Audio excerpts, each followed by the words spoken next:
गहरी बातें। जीवन की राह में ठोकरें तो लगेगी ही, और इन्हीं ठोकरों से भविष्य के लिए कोई ना कोई सीख भी मिलेगी। बदकिस्मत होते हैं वे लोग जो बिना ठोकर खाए मंजिल तक पहुंच जाते हैं, क्योंकि उनके हाथ अनुभव से खाली ही रह जाते हैं।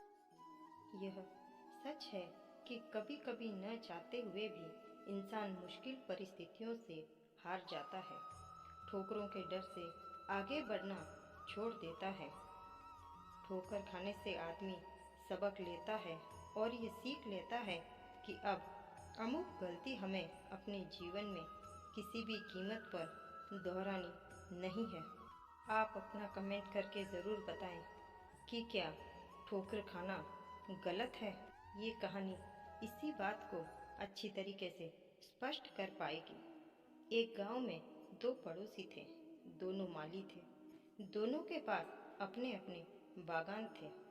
वे उनमें तरह तरह के फलों के पौधे उगाते थे। यही बागानी उनके जीविका का साधन थी। उनमें से एक पड़ोसी बहुत सख्त था और अपने पौधों की जरूरत से ज्यादा देखभाल करता था। उसे लगता था कि पौधों की अगर ठीक से देखभाल नहीं की गई तो वे नष्ट हो सकते हैं। हर वक्त वे पौधों को ज्यादा धूप और हवा से बचाता रहता, मिट्टी भी हर बार साफ करता रहता, जिससे उसके अच्छे तत्व नष्ट हो जाते थे।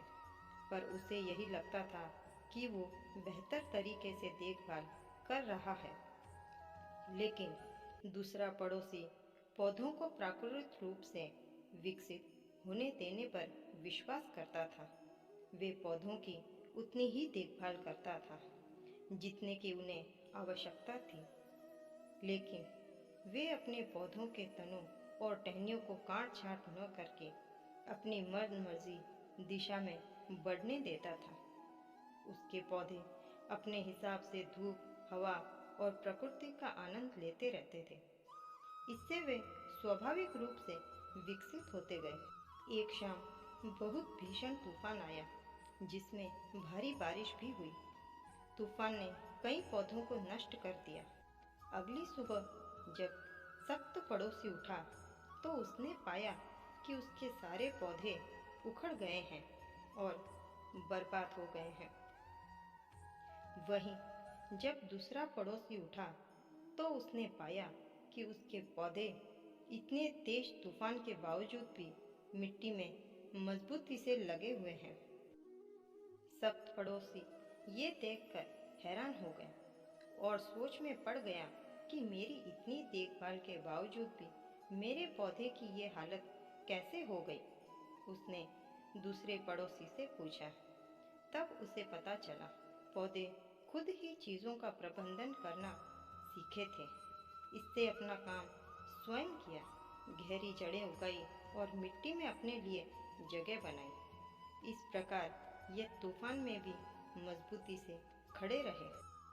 जबकि तुमने पौधों का जरूरत से ज्यादा ख्याल रखा था, लेकिन शायद तुम भूल गए थे सिखाना कि बुरे समय में खुद का ख्याल कैसे रखते हैं।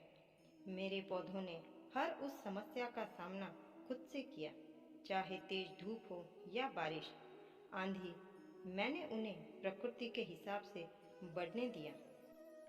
वह पड़ोसी समझ गया था कि अगर जीवन में ठोकरों से नहीं पार पाए तो सब कुछ बेकार है। जो समस्याएं आती है वो हमें मजबूत बनाती है। ऐसे ही हम स्वयं और अपने बच्चों को हर मुश्किल का सामना करना सिखाएं। जीवन की छोटी मोटी सीख उन्हें अपनी ठोकरों से लेने दीजिए। आज गिरेंगे तो कल संभल कर चलना सीख जाएंगे। जितना मिट्टी का घड़ा पकता है उतना ही मजबूत बनता है।